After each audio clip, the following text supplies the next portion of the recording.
दोस्तों, ये फिल्म की कहानी कोलकाता के एक परिवार से शुरू होती है।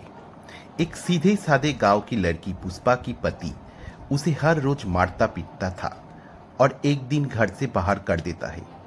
बेबस होकर पुष्पा अपनी माँ के पास जाती है, लेकिन उसकी माँ भी उसे ठुकरा देती है। जब वो आत्महत्या करने की कोशिश करती है तो उसके गांव के एक चाचा उसे फुसलाकर एक कोठे पर भेज देता है। वो एक बेस्सा बनकर जीने लगती है, पर उसका स्वभाव अब भी कोमल और मातृत्व से भरा हुआ रहता है। कोठे पर आनंद बाबू, जो एक अमीर व्यापारी, उसके गाने से आकर्षित होता है। आनंद बाबू का जीवन में सुख नहीं था। धीरे धीरे पुष्पा के प्रति उसका प्यार बढ़ता है और वो नियमित रूप से उसके पास आने लगता है।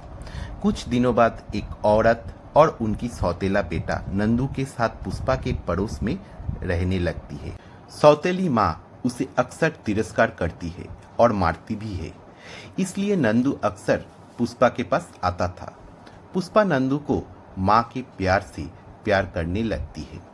वो उसे खाना खिलाती है, पढ़ने के लिए प्रेरित करती है और जीवन में अच्छाई सिखाती है। आनंद बाबू भी नंदू के प्रति स्नेहशील होते हैं। एक दिन आनंद बाबू का साला पुष्पा के पास आता है और उससे अनुरोध करता है कि वो आनंद बाबू को उसके पास आना बंद करने के लिए कहे। अनिच्छा से पुष्पा मान जाती है और जब आनंद बाबू उसके पास आता है तो वो उन्हें वापस भेज देती है। इस घटना के बाद ही आनंद बाबू को एहसास होता है कि वास्तव में पुष्पा से वो प्यार करते हैं। नंदू का परिवार गांव वापस जाने का फैसला करता है और नंदू जाने से पहले पुष्पा के घर में एक पौधा लगाता है और उससे उसकी देखभाल करने का वादा करने के लिए कहता है। पुष्पा रोते हुए मान जाती है। इस घटना के कई साल बाद पुष्पा अब एक घर में नौकरानी का काम करती है और वह भी उसके साथ बुरा व्यवहार और अत्याचार होता है। आनंद बाबू पुष्पा से मिलते हैं और दोनों एक साथ रहने लगते हैं। नंदू भी बड़ा होकर एक गवर्नमेंट ऑफिसर बन जाता है और उसी शहर में आकर पुष्पा को ढूंढता रहता है, लेकिन आसपास पूछताछ करने के बाद कोई पता नहीं चलने पर हार मान लेता है।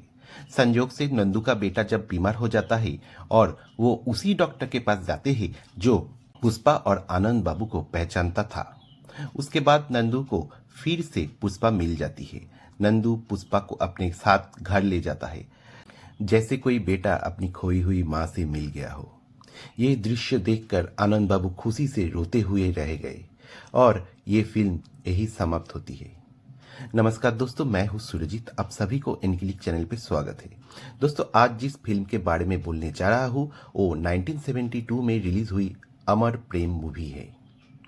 एक संवेदनशील और अकेलेपन से जूझता हुआ व्यक्ति आनंद बाबू के किरदार राजेश खन्ना ने निभाया है। ममता की मूरत बनकर आनंद बाबू और नंदू के जीवन में आती है पुष्पा, जिसकी किरदार निभाई है शर्मिला टैगोर ने। शर्मिला टैगोर ने पुष्पा का किरदार निभाकर समाज में स्त्री की संवेदनशीलता, पीड़ा और करुणा को जीवंत कर दिया था। बड़ा होकर नंदू एक सम्मानित व्यक्ति बनता है और वो व्यक्ति का किरदार विनोद मेहरा ने बखूबी निभाया था, जिसमें पुष्पा को अपनी माँ जैसा सम्मान देता है। ये फिल्म 1970 की बंगाली फिल्म निसी पद्म की रीमेक थी। कहा जाता है कि राजेश खन्ना ने आनंद बाबू की भूमिका को गहराई से समझने के लिए निसी पद्म फिल्म 24 बार देखी थी। फिल्म की शूटिंग पूरी तरह से मुंबई के नटराज स्टूडियो में हुई थी, जिसमें प्रसिद्ध गाना चिंगारी कोई भर के भी शामिल है, जिसे हुगली नदी में एक नाव पर कोलकाता के हावड़ा ब्रिज के ऊपर फिल्माया गया था। 1969 में इस फिल्म के निर्देशक शक्ति सामंत ने पहले आराधना में भी राजेश खन्ना और शर्मिला टैगोर को साथ लेकर सुपरहिट फिल्म दी थी। इस फिल्म का संगीत इसका सबसे यादगार हिस्सा है। इसका संगीत आज भी क्लासिक माना जाता है। संगीतकार आर.डी. बर्मन ने शास्त्रीय, लोक और फ्यूजन स्टाइल का अनोखा मेल किया है। हर गाना कहानी के प्रभाव में एक अहम भूमिका निभाता है। फिल्म का संगीत शांत, मधुर और मन को छू जाने वाला है। खासकर किशोर कुमार की आवाज ने आनंद बाबू के किरदार की भावनाओं को जीवंत कर दिया है। फिल्म का क्लाइमेक्स बेहद भावुक होता है। जब नंदू अपने बचपन की माँ को पहचानता है, उसे सम्मान देता है और अपने घर ले आता है।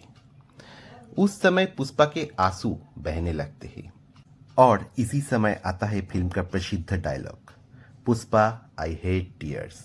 ये सबसे यादगार डायलॉग बन जाता है, जो आनंद बाबू की कोमलता और दिल से जुड़े रिश्ते को दर्शाता है।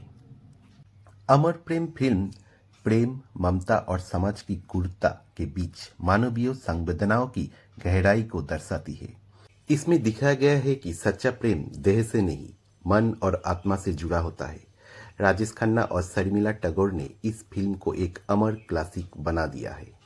दोस्तों, वीडियो अगर आपको अच्छा लगा तो प्लीज़ वीडियो को लाइक करें, और अगर ऐसा इंटरेस्टिंग वीडियो और देखना चाहते हैं तो प्लीज़ एनक्लिक चैनल को सब्सक्राइब कीजिए।